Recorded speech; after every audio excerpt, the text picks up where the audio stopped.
Welcome to Unapologetically Sensitive, where you can learn, relate, laugh, and maybe even live a bolder, brighter life. I'm your host, Patricia Young.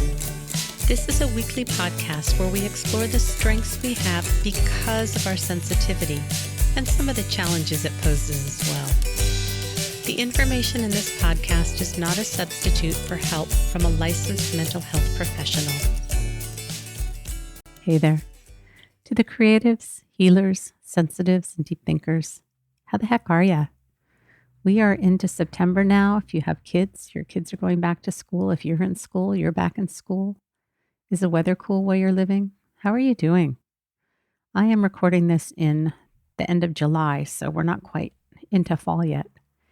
If you listen to episode 155 with Jen Perry, where we talk about dysregulation, I don't have the name of the episode in front of me, but I talked about doing a follow-up solo episode, talking a little bit more about some of the things that happened and how incredibly dysregulated I got for a couple of days. And I just wanted to share it with you. My intention in sharing this with you is I just want to normalize. We get upset, and when one thing gets out of balance, a lot of things can get out of balance. There's an episode that Jen and I just recorded today, but whenever you're listening to this, it's the following week's episode where we talk about something happened unexpected today, and I managed it really well. But had I had this happen during this time of dysregulation I'm going to tell you about, it would have been an entirely different story. And so we really need to take into the context of, are we sleeping well? Are we getting rest? Do we have support? How are we doing financially? All of those things really impact how we manage, and sometimes we manage better than others. And I'll tell you, this couple of days that I had just really threw me. My intention is to tell you some of the things that happened, some of the stories that we tend to go into when we get dysregulated. If you're not familiar with the term dysregulated, when your nervous system is out of whack, our wounds come up, we feel like we're reactive, emotional. We may start feeling very young. People are out to get me. Nobody likes me. And then some of the things that we can do to create more balance. It's not like it's a fix-it list, but my goal is to give you some tools to put in your toolbox. My guess is you already have toolboxes that are full of tools, but if you can add an extra tool, then maybe that'll be helpful. A couple of things that happened. Steve was out of town for the week, which he goes out of town a few times a year. This is the first time we've had the puppy and Gracie. Gracie was getting pills 5 times a day. Now it's 6 times a day. So we were giving her pills at 9 p.m. and then correspondingly at 5 a.m. and 1 p.m. But because the puppy was getting me up at 6, because Steve usually gets up at 6, I decided to push her 9 p.m. pill to 9:45, which meant she'd get her 5 a.m. pill at 5:45. Then the 1 p.m. pill shifted to 1:45. She also gets pills at 7 a.m., 7 p.m. So it's a lot. And now we're giving her a pill at 9 p.m. and then I give her late pill and Steve gives her her early morning pill. With the puppy and the barking and Gracie, I don't know what's going on. She's getting up and down off the bed. And because she's blind, she can't jump off the bed and she can't get back on the bed. So she does this thing when she's ready to get off the bed, is she stands at the edge of the bed. And when she wants to come back up, she puts her paws on the bed. So this time that Steve was gone, for the first couple nights, I really was not sleeping well because of the disruption with the dogs, and Maisie, the puppy, was barking. Towards the end of the trip, I was sleeping better, but it had been disrupted.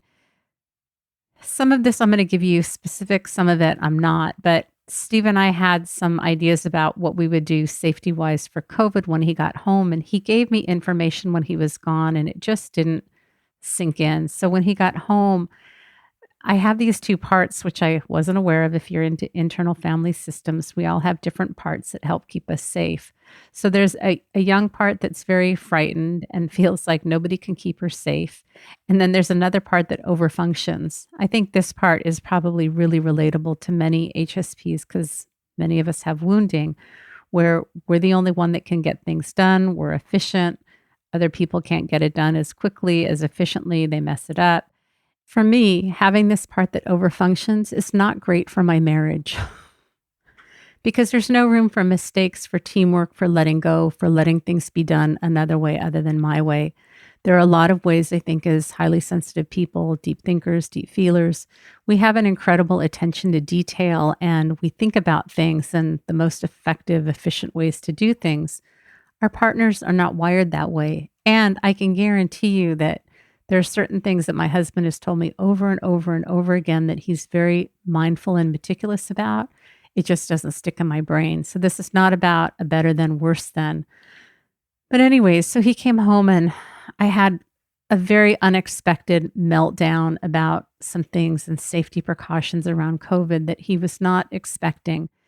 I wasn't expecting to have this reaction anyways, and that really created an upset, some tension.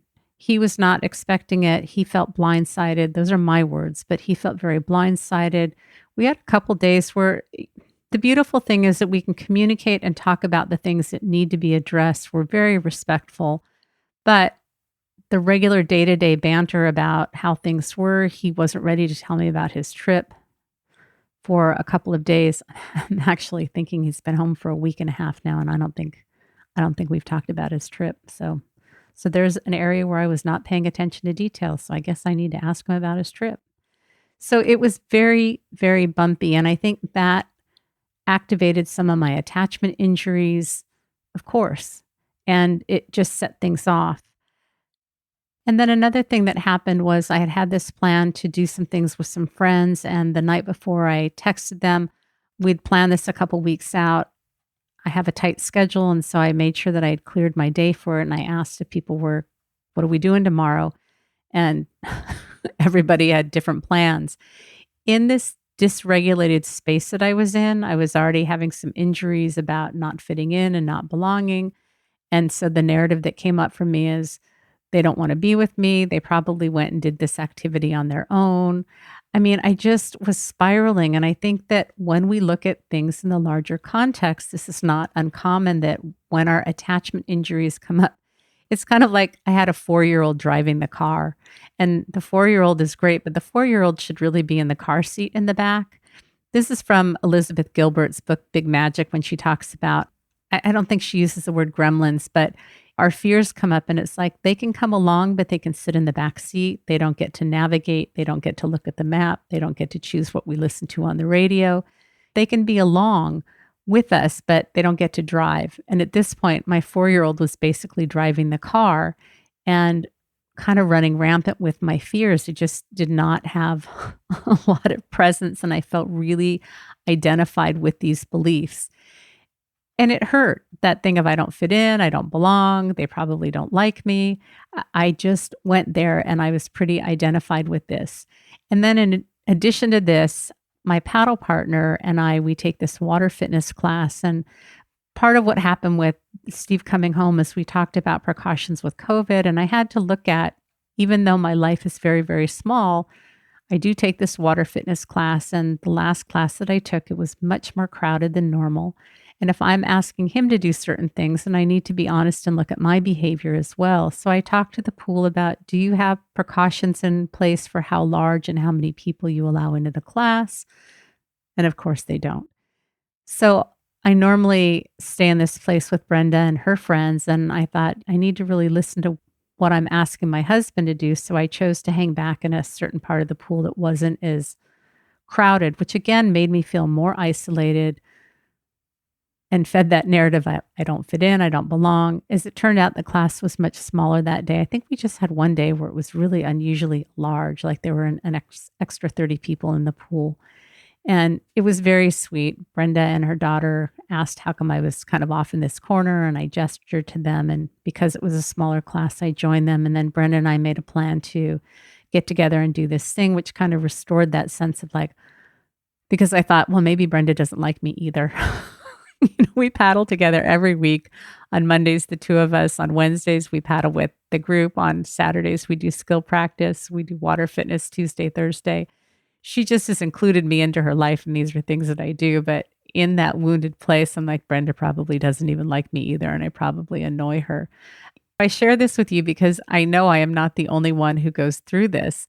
And so I did feel a little bit of resiliency with that. And then I shared a little bit about, I was texting with a friend because this stuff at home with Steve was hard. We We were not in our groove after he came back, and understandably so. And I was really proud. We had some really nice discussions. I was able to not get defensive and to get curious and to not be reactive, but it was still really hard. And I was texting with a friend who has many of the same values that I have around COVID and precautions.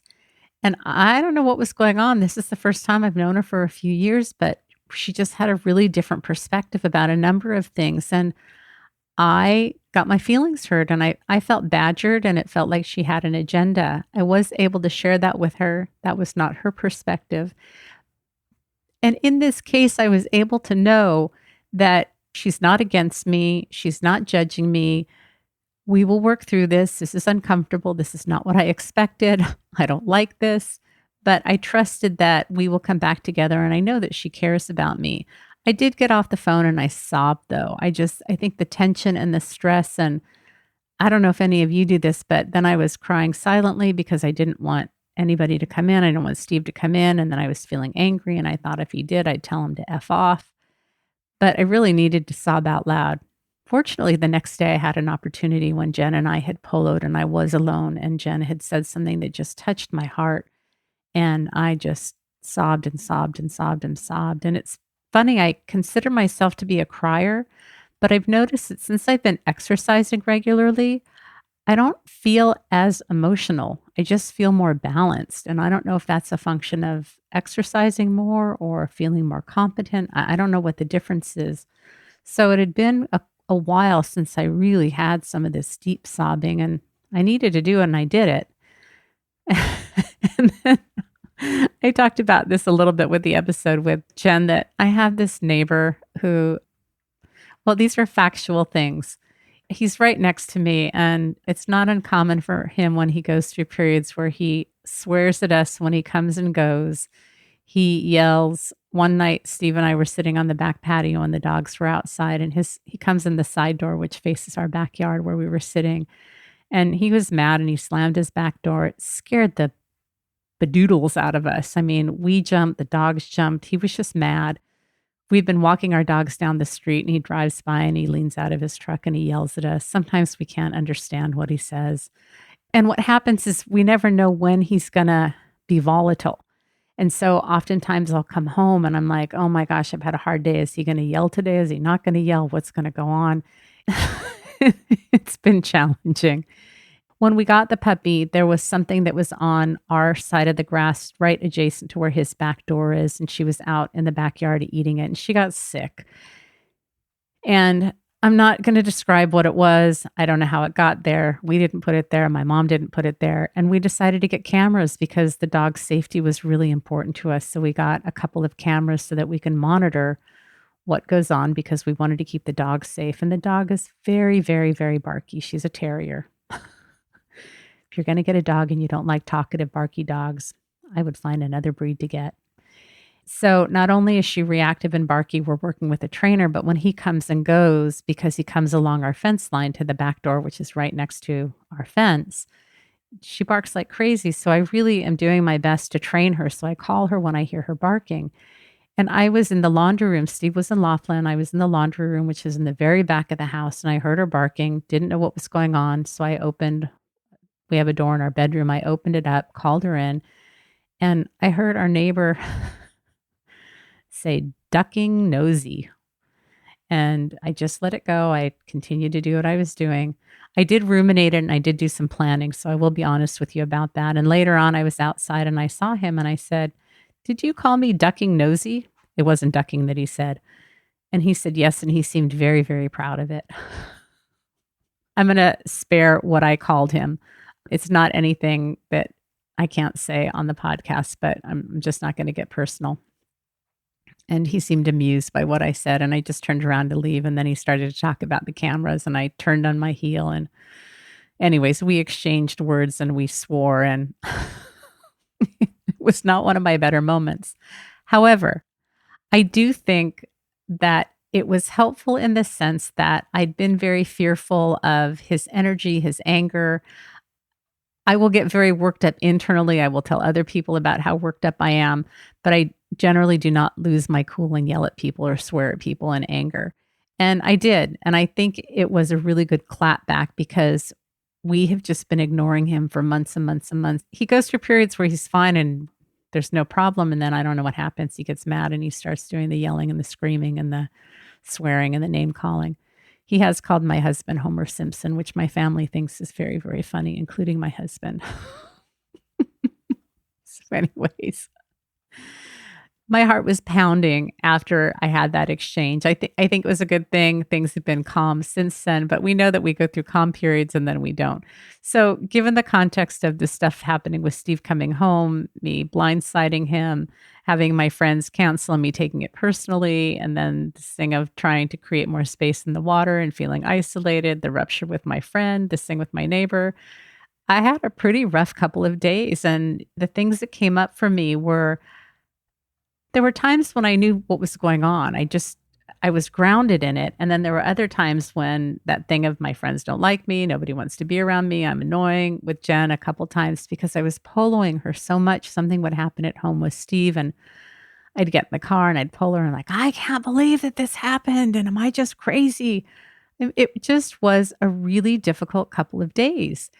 And then it was interesting. So he came home Saturday, Sunday, Monday, Tuesday. I didn't paddle Monday because Brenda wasn't available and I just didn't go.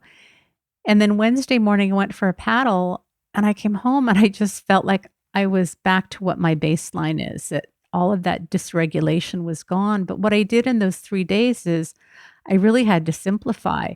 And I remember that on Sunday, with this week that Steve had been gone, I was very energetic, very productive, was doing all kind of stuff. And when we had this rupture, I just felt like all the energy sap out of my body. Like I felt myself collapse. I felt heavy. I felt depressed. I ended up sleeping, not because I was tired, but because I just felt like I can't deal. This is just too much.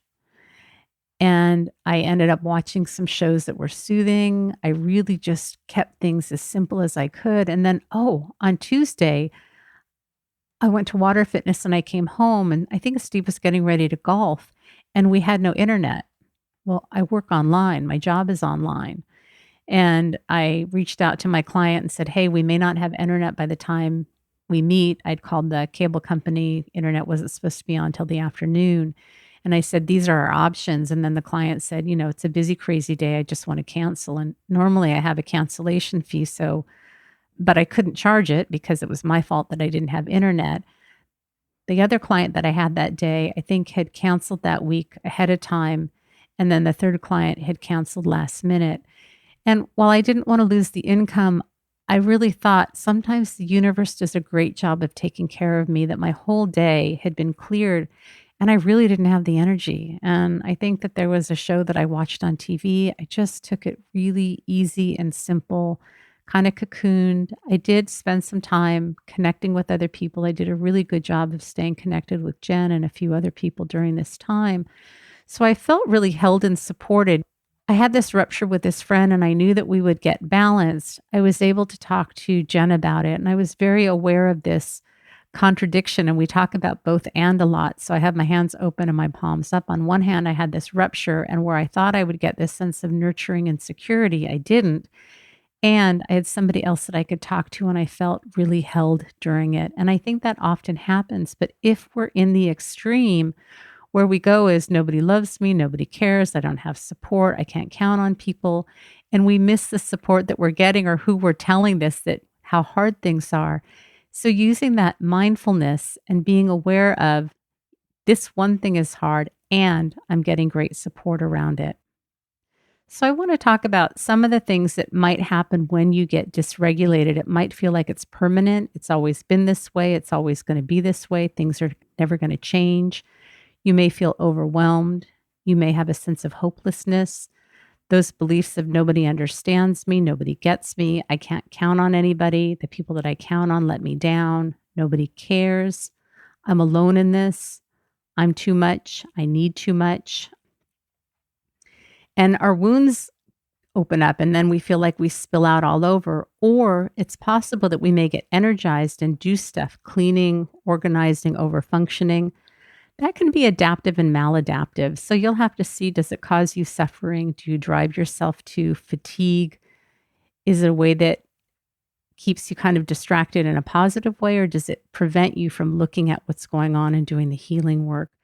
None of these things are inherently good or bad, but when taken to an extreme, we have to look at, is it helping us or is it hurting us in the long run?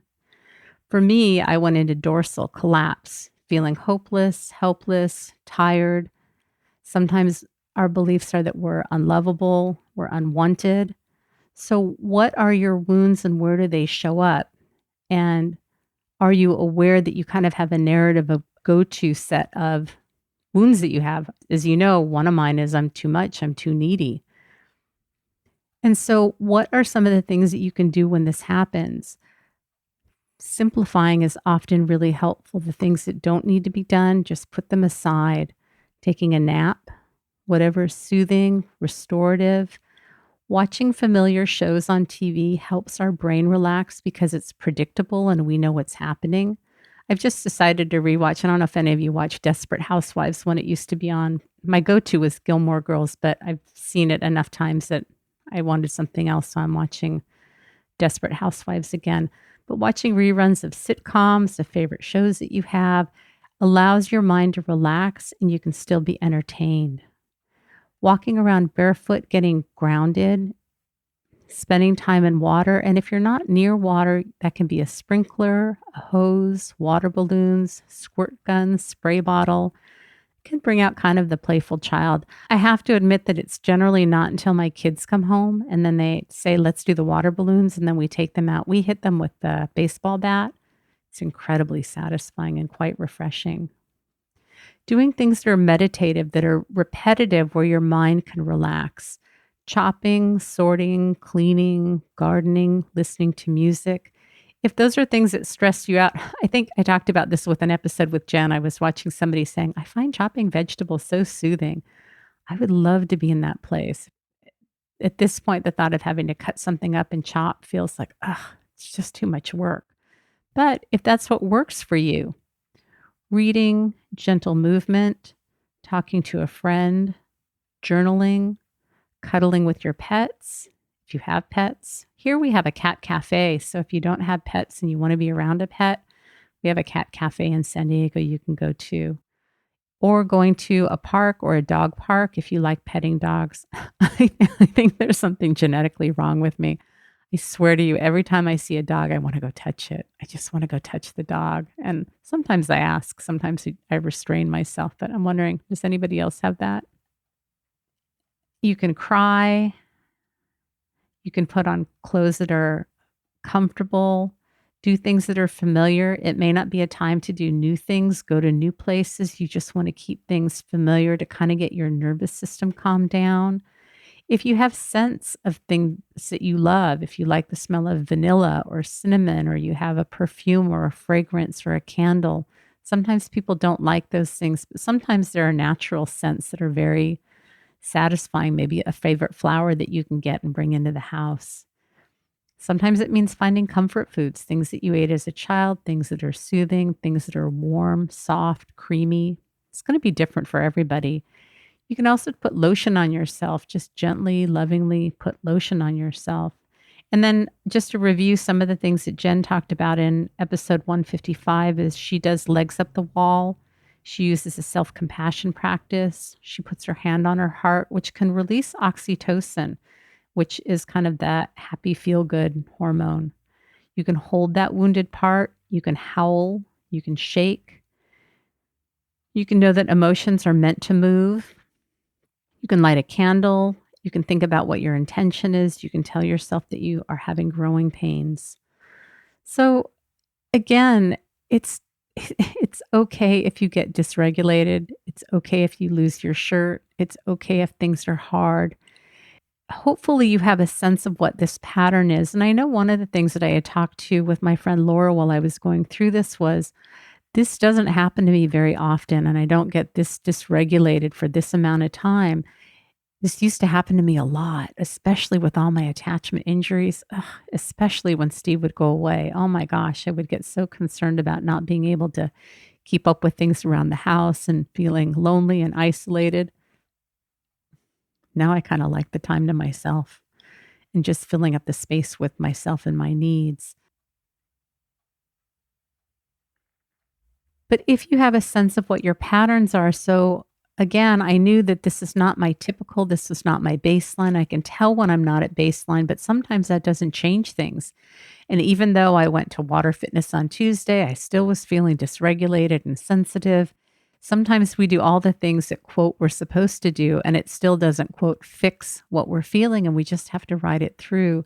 But if you have a sense of what your baseline is and you know when are you too far out of baseline, when do you need to get support, when do you need to get help, if you're feeling overwhelmed, feeling hopeless, your narrative of people not being there for you are, feeling isolated, that you can't trust anybody, and you're suffering, then you might want to reach out and get support from somebody or find a group. Or Jen and I talk about we do healing in connection with other people, whether that's a therapist, a coach, a partner, a good friend. And you've got to do some of the individual work with a therapist or a coach. But even though we struggle, we can get through these times and it doesn't have to feel like the end of the world. Would I choose it? Of course not. Can I manage it? Can I go through hard times? Absolutely. Do I have resources and ways to get through it and support? Yep. I just want to normalize that when you get dysregulated and have hard times, you can get through it. There's nothing that's wrong. It's not something we would choose, but we can manage it. I hope you found this helpful. If you have any questions or anything I missed, please feel free to drop me an email at unapologeticallysensitive@gmail.com. If you're interested in working with me, you can reach out to me at unapologeticallysensitive.com. I've got a contact form on my website. I think that's all I have. I hope you're doing well. I hope you're enjoying the cooler weather and the change of the seasons. Remember, sensitivity is nothing to apologize for. It's our superpower. Have a blessed day.